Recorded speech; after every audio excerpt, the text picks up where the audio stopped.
natin pong reaksyonan itong issue about Madam Kilay na di umano ay ninakawan siya ng sarili niyang kapatid. Take note, 2.5 million di umano ang nakuha sa kanya sa sobrang pagtitiwala niya dahil nga kapatid. Narito ating panoorin.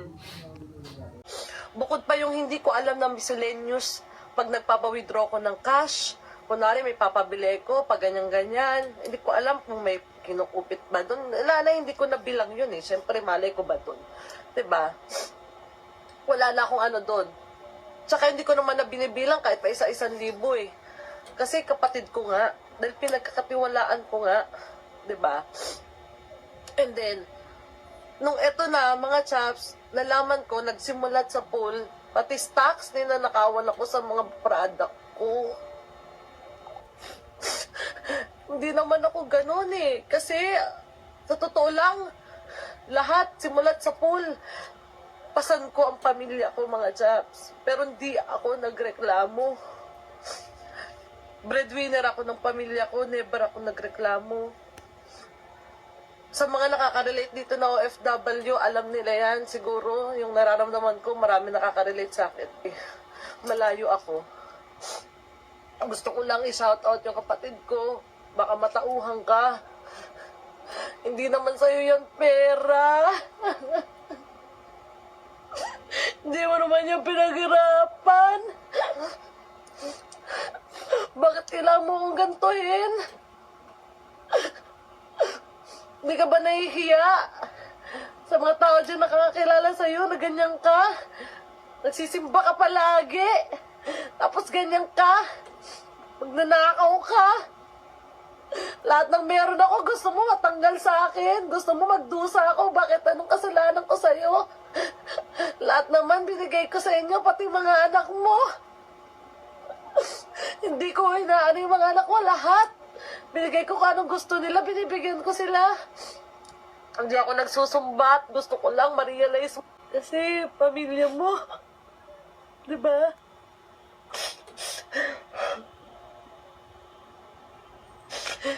Parang gusto kong ubusin. Diba? Hindi naman tayo robot eh. Parang gustong kunin lahat sa'yo. Pasan mo na nga daigdig. Ginagawa mo na nga yung lahat. Pagbigyan niyo ko this time hindi to for content Ito gusto ko lang iparating sa kapatid ko.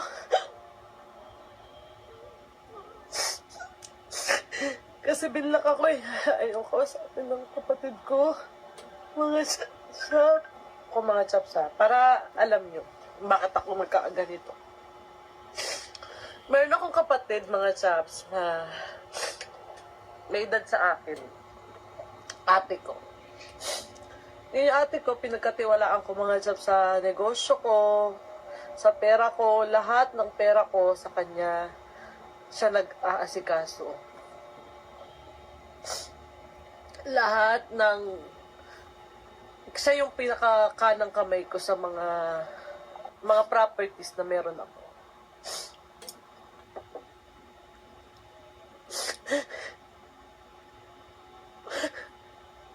Ang sama na loob ko kasi gusto niya kunin lahat ng akin na pinagpaguran ko.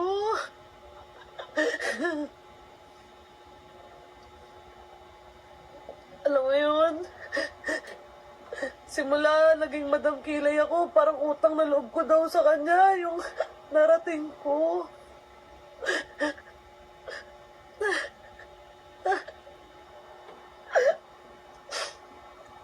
Tapos yung i-chismis ka pa sa ibang tao, na maldita daw ako.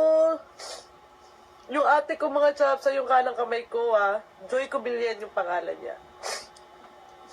Siya yung kanang kamay ko na siya yung binigyan ko ng posisyon na mag-behalf on me dyan sa Pilipinas kasi wala ako dyan. So, pinagkatiwalaan ko yung ate ko sa mga pera ko, bangko, sa kanya ko pinangalan lahat. Na pagkakamali ko talaga. Bakit? Bakit ko pinagkatiwala? Kasi nga kapatid mo eh. Akala mo, mapagkakatiwalaan mo. Kasi kapatid mo. Sa lahat ng pera ko sa kanya nakapangalan. Okay? Then, lumago yung business ko, lumago yung maraming salamat Panginoon Lord, lumago yung business ko.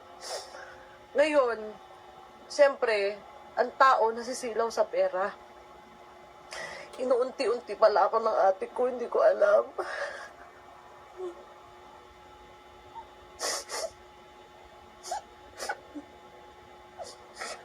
Tapos, ngayon, gusto ko nang kunin yung akin. Ako pa yung luluhod.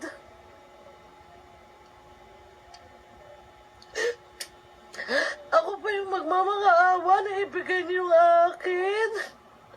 Milyon yung pera ko na gusto siya maging kanya. Hindi lang yun eh. Mga chaps, ang sa akin lang naman. Bakit kailangan ko pang lumuhod? Diba? Simulat sa pulang ate ko, sinasahuran ko mga chaps. Every month. Monthly. May sahod yan siya. Monthly. Ang trabaho lang ng kapatid ko is pumunta ng bangko, mag-withdraw, magpasahod sa mga empleyado ko. Pero may sahod din siya. Bukod pa yung pamasahe niya, bukod pa yung panggas na nilang mag-asawa, bukod pa yung pagkain nila, iba pa yun. Ngayon mga ate, ano reaction nyo dito? Sa ganang akin hindi masama ang magtiwala lalo't sarili mong kapatid. Ang Tobalman na sobrahan si Madam Kilay ng tuwala sa kapatid na halos lahat ipinagkatiwala baya pati pla ang ibang negosyo at ari-arian si ate niya ang gumagawa at baka kaalam. Hindi niya dapat nilubos ang tiwala medya-medya lang para ano't ano man ang mangyari may pinanghahawakan pa rin siya. Marami na ang ganitong pangyayari mag-asawa mag-ina mag-jowa ng dahil sa sobrang tiwala na sa Ira ang samahan pera yan masilaw sa mata nakakatukso lalo't nasa iyong mga kamay. Ang moral lesson natin dito wag sobrahan ang pagtitiwala sa kahit na sino para di mawalan sa bandang huli. Hanggang dito ng mga ate salamat sa panonood. Lagi po tayo mag-iingat God bless and bye-bye.